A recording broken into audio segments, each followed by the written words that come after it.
everyone and welcome to Study IQ English. I'm Joycey Joy. In this video, we'll be discussing about deficit financing. Before we move to the content of the video, first let us understand what is the meaning of the term deficit financing. For that, let us split this term into two separate terms. One is deficit and second one is financing. Now, what do you mean by a deficit? Not just in economic terms. Generally, when we say there is a deficit, it means that there is something less. It shows that there is something more which is needed, or it shows a shortage. So, deficit refers to a shortage or a lack of something. Now, let us club the second term into it, that is financing. Financing means borrowing money, or you are financing your requirements. That is, you are raising money. It can be a borrowing or it can be a kind of sale of shares and then raising capital. So, financing refers to raising capital or borrowing. Raising capital or borrowing, and deficit means there is a shortage. Now, if you can put the two terms together, you will understand that deficit financing means you are borrowing money in order to meet the lack of money or the shortage of money. That is deficit financing. In this video, we will be discussing deficit financing from the perspective of a government of a country. Whenever the government of a country has lack of resources or financial resources, the government borrows money. So, we will be discussing about it. Now, deficit financing. The total income of the government falls below its total expenditure, and such a situation is called deficit financing. When the income, that is the revenue of the government, revenue account plus capital account, the total receipts, we can say that the total receipts of the government, capital receipts and revenue receipts. Capital receipts and revenue receipts. So, when the total income of the government, including capital receipts and the revenue receipts, when it falls below its total expenditure, that is, when the total revenue is less than total expenditure of the government, it is called as a deficit. The government resorts to withdrawing money from its cash deposited in the RBI, or orders the RBI to print new currency notes, or borrows money from the public in the form of bonds and other securities. So, these are the various resorts for the government or various sources of raising finance for the government.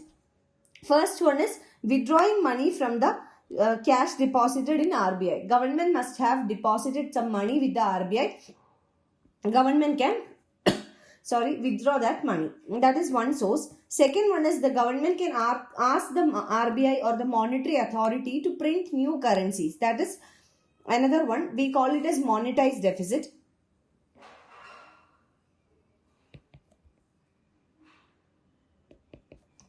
Third one is the government can borrow from the public. This can be in the form of bonds or other securities. For example, treasury bills, government securities. These are all the examples. The deficit is financed by borrowing loans from central bank, commercial bank, and even the state governments through ad hoc treasury bills. So, this deficit, that is the lack of money, is financed by borrowing loans from the central bank, that is the RBI, maybe from other commercial banks or even state governments, etc. Now, let's see what is the need for a deficit financing. Why does the government need to finance the deficit? When sufficient resources are not available to carry out economic activities, we need financing. So, hence deficit financing is undertaken to meet the fiscal deficit targets, to meet the government's expenditure, to meet the expenditure of the government. It is preferred as the price rise is considered to be lesser evil and is therefore preferred over a lower growth rate. So, why deficit financing is preferred? Because price rise, we call it as inflation. The price rise is considered to be lesser evil and therefore preferred over lower growth rate. It also occurs when there is rapid growth in expenditure. When the expenditure of the government increases, government needs to finance those expenditure. So, it is considered important. Increased spending on unproductive and non-developmental activities can also lead to deficit financing. That is, increase spending on unproductive and non-developmental activities. All these can lead to deficit financing. Now let's see what are the different types of deficit financing. First one is borrowing from public and foreign governments. So government can borrow money from the general public or from the foreign government. Governments mostly borrow from their citizens, that is from the public, or from government outside the country, that is a foreign government, instead of withdrawing cash balances held by RBI or borrowing from RBI. Why RBI is the last resort for the government? Because printing currencies in order to meet the deficit would be inflationary in nature. That is, it can cause a inflationary pressure. This can cause a inflationary pressure.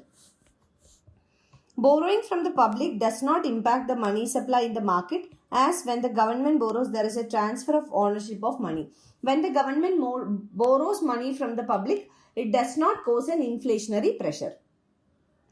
Second is withdrawing cash balances held with the Reserve Bank of India. The government must be holding balances or must be holding deposits with the RBI, which could be withdrawn. So that is the second option. Third one is borrowing from the RBI. Now, these two are different. That is, withdrawing cash balance from RBI and borrowing from RBI is different. Withdrawing cash balance from the RBI means the government is actually withdrawing the money of the government itself, which was kept with the RBI.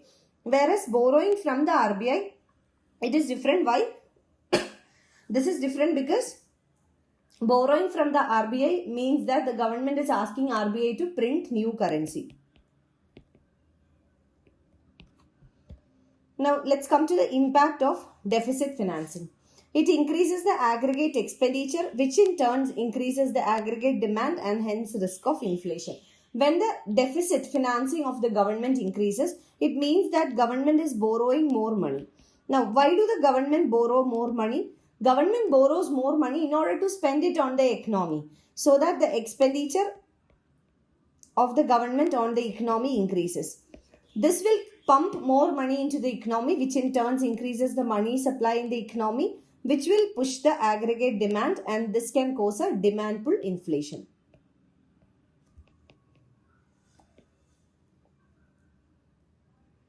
This can cause a demand pull inflation. Second, as we said, it can cause a inflation. It leads to the process of economic surplus, which causes economic growth. When more money is spent on the economy, this can lead to more economic growth in terms of GDP or output. In developing countries, it aids in meeting the liquidity requirements. In the developing countries like India, it helps in meeting the liquidity requirements of the government. It can also cause risk of high instability in the economy. These are all the impact of deficit financing. Now coming to the advantages of deficit financing. In deficit financing, surplus money of the taxpayer is lent to the government and hence does not bother the taxpayer. Hence, additional money is created by borrowing from RBI and interest payments associated with borrowing are returned to the government. It increases the financial strength of the government. It leads to inflation, sometimes up to a certain level, that is moderate level of inflation is good for the economy. So when it goes beyond that level, it is harmful for the economy. Otherwise, moderate level of inflation is good for the economy. It have a multiplier effect on the economic development as it encourages the government to utilize unemployed and underemployed resources. Now, disadvantages of deficit financing. It causes inflation. Why? We have already discussed the process. When the government's expenditure increases, the money supply increases, which in turn increases the demand in the economy, thereby inflationary pressure. And a rise in prices, which can prove to be a vicious cycle. Individuals with fixed sources of income are not benefited and this can lead to income disparity. It disturbs the entire investment system as most of the investment is attracted towards the quick profit yielding industries which are not beneficial for long-term growth. In weak nations, fewer employment opportunities are created due to the absence of other resources. Because of their structural deficiencies, even though the government expenditure increases, it does not create opportunities. This is the case of underdeveloped or maybe the least developed economies where there are Structural deficiencies. The purchasing power of money can decrease, leading to an outflow of capital from the country. Purchasing power can reduce. The money purchasing power, how it will reduce? Because the prices of commodities can increase. So these are all the disadvantages of deficit financing. This is about deficit financing.